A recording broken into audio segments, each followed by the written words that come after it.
बिस्मिल्लाहिर्रहमानिर्रहीम। इब्तिदा है रब्बे करीम के बाबरकत नाम से जो दिलों के भेद खूब जानता है। दुरूद व सलाम नबी अखरुज़्ज़मा हज़रत मोहम्मद सल्लल्लाहु अलैहि व आलिहि वसल्लम और आप सल्लल्लाहु अलैहि व आलिहि वसल्लम की आल औलाद पर। अस्सलाम वालेकुम नाज़रीन, मेरा नाम फ़ारूक शराज है। ट्रांसपेरेंट प्रॉपर्टीज़ के प्लेटफॉर्म से एक दफ़ा दोबारा आपकी खिदमत में हाजिर हैं।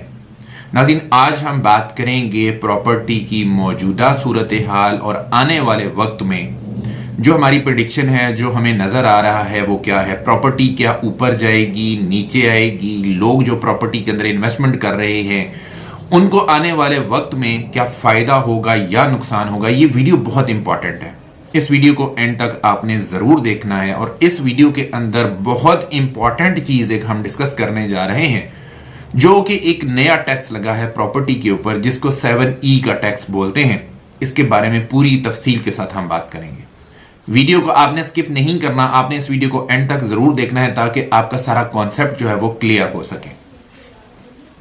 मेरी नजर से एक वीडियो गुजरी, वो हमारे दोस्त ही हैं, हमारे भाई ही हैं, बड़ा अच्छा काम कर रहे हैं, लेकिन छोटी सी गुजारिशात हैं उनसे भी और आप लोगों से भी, ताकि यह कि चीज़ों को सही तरीके से हकीकत के आईने में देखा जा सके। मेरी नज़र से जो वीडियो गुजरी उसका जो थंबनेल था वो ये था कि प्रॉपर्टी बढ़ गई और अगले 20 साल के लिए बढ़ गई।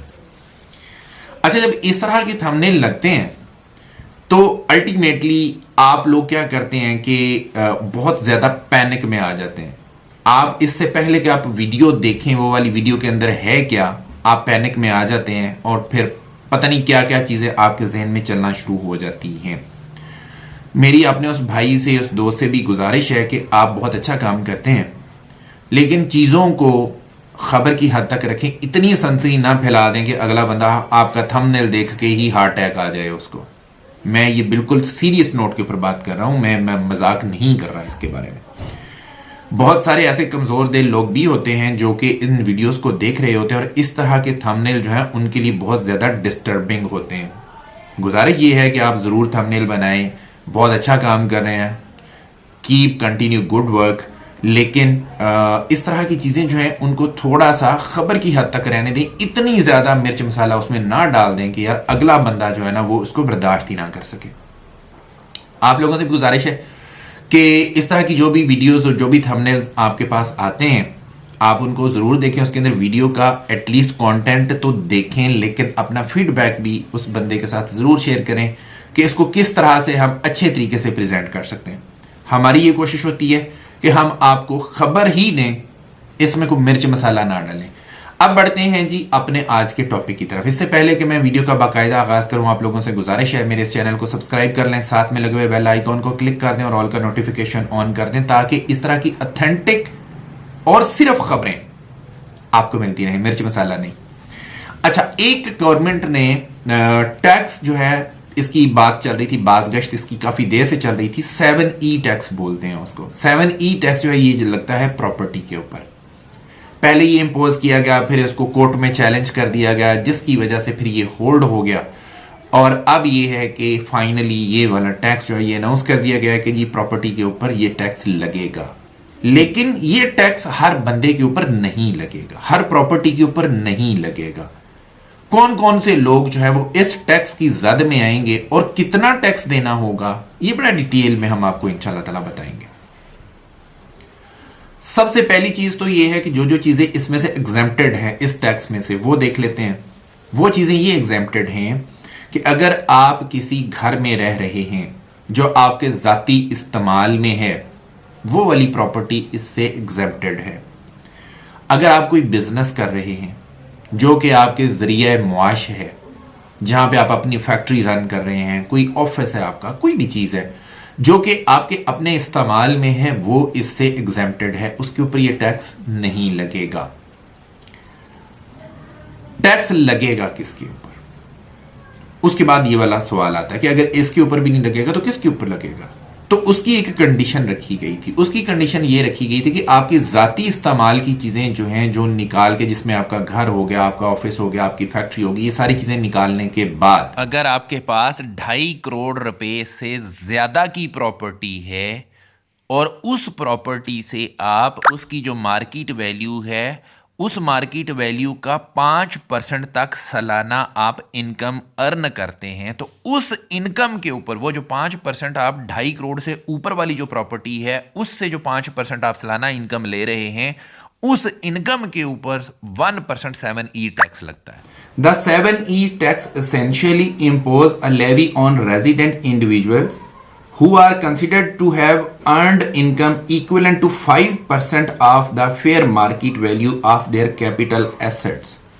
मतलब ये है कि आपका जो कैपिटल एसेट है उसकी जो मार्केट फेयर वैल्यू है उसका अगर आप 5% तक अर्न करते हैं पर ईयर, 5% तक अर्न करते हैं, उसके ऊपर जाके फिर आपका 7E टैक्स लगता है। मतलब जो आपके एसेट की वैल्यू होगी, मार्केट वैल्यू होगी, अगर उसके 5% तक आपको कोई इनकम आती है, कोई रेवेन्यू आता है, कोई आपका रेंट आता है, वो जो अमाउंट होगी उस अमाउंट के ऊपर जाके 7E टैक्स लगेगा। ठीक है, तो ये बहुत थोड़ी सी अमाउंट बनती है, ये बहुत ज्यादा अमाउंट नहीं बनती। अगर आप इसमें आते भी हैं तो ये फिर भी बहुत थोड़ी सी नॉमिनल सी अमाउंट बनती है, तो इसलिए इतना ज्यादा इस पे घबराने की जरूरत नहीं है। अब यहां पे भी एक छोटी सी चीज मैं आपको बता दूं, उस वीडियो के अंदर जो मैंने और से जो चीज सुनी थी उसमें भी शायद चीजों को एग्जैजरेट किया गया था कि जो डीसी वैल्यू है और जो मार्केट की एक्चुअल वैल्यू है उसमें बेतहाशा फर्क है। ये कभी फर्क हुआ करता था, ये फर्क जो है ये जब शबर जैदी का दौर था उससे पहले की बात है कि ये काफी ज्यादा फर्क होता था। डीसी वैल्यू और एक्चुअल मार्केट वैल्यू में बहुत ज्यादा फर्क होता था। लेकिन शबर जैदी का जब दौर आया, जब वो मतलब अपना फाइनेंस मिनिस्टर थे, उन्होंने इसकी डीसी वैल्यूज को रिवाइज किया था। अब ये वाला फर्क बहुत ज्यादा नहीं रह गया।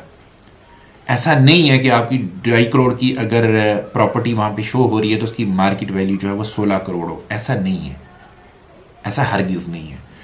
इसमें फर्क है लेकिन बहुत थोड़ा फर्क रह गया। एक्चुअल वैल्यू में और डीसी वैल्यू में बहुत ज्यादा अब गैप नहीं है। बट एनीवेज आपको जो टैक्स लगेगा वो लगेगा आपका डीसी वैल्यू के ऊपर, जो आपका एफडीआर के अंदर मौजूद होता है। जब आप अपनी टैक्स रिटर्न फिल करने लगते हैं तो उसमें आप जब अपना एरिया सिलेक्ट करते हैं, वहां पे साइज सिलेक्ट करते हैं किसी प्लॉट का, तो वहां पे ऑटोमेटिकली एक अमाउंट आ जाती है। उस अमाउंट के ऊपर जो है वो X% जो है ना आपका टैक्स कटता है, जिसको 7E टैक्स भी बोलते हैं।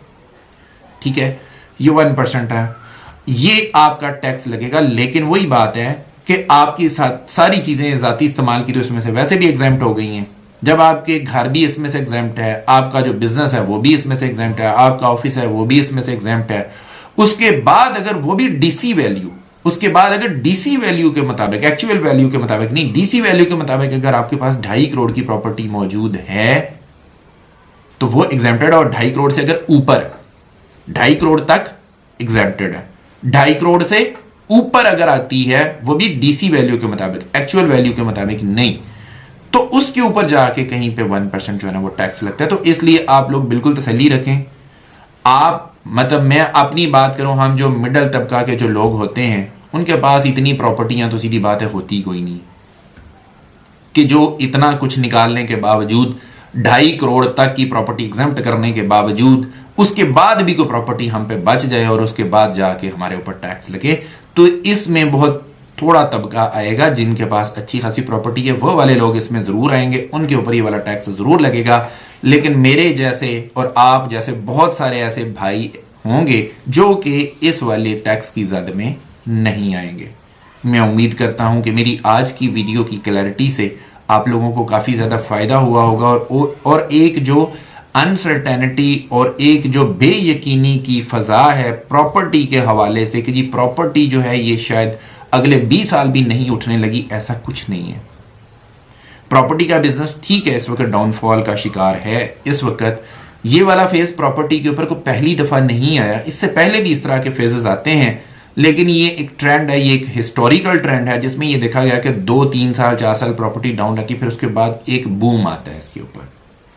तो इंशाल्लाह ताला आने वाले वक्त में मैं अच्छे की उम्मीद रखता हूं कि इंशाल्लाह ताला इसमें प्रॉपर्टी में फिर से बूम आएगा, और ये बूम आने में को बहुत ज्यादा लंबा अरसा आपको इंतजार नहीं करना पड़ेगा। इंशाल्लाह ताला जल्द आएगा।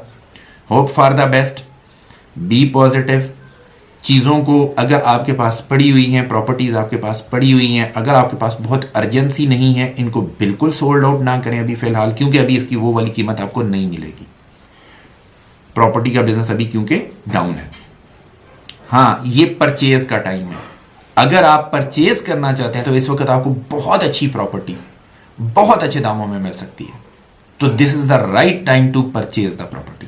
ठीक है, तो मैं ये समझता हूं कि मेरी आज की वीडियो जो है इसमें काफ़ी सारी क्लैरिटी थी और तमाम उन सवालात के जवाबात थे जो हमसे पूछे भी जाते हैं, और जो मार्केट के अंदर वीडियोस आने की वजह से मतलब एक पैनिक क्रिएट हुआ था, उसका मैंने यहाँ पे बड़ा डिटेल में एक एनालिसिस भी कर दिया और आपको उसका रिप्लाई भी कर दिया। मैं उम्मीद करता हूँ इससे आपको फ़ायदा हुआ होगा। अगर आप प्रॉपर्टी के अंदर किसी किस्म की कोई इन्वेस्टमेंट करना चाहते हैं, खसूसी तौर पे इस्लामाबाद रावलपिंडी के एरिया में, तो आप हमारे दिए गए नंबर्स के ऊपर हमारे साथ रब्ता कर लें। इंशाल्लाह ताला आपको आपके बजट के मुताबिक बेहतरीन सर्विसेज प्रोवाइड करेंगे।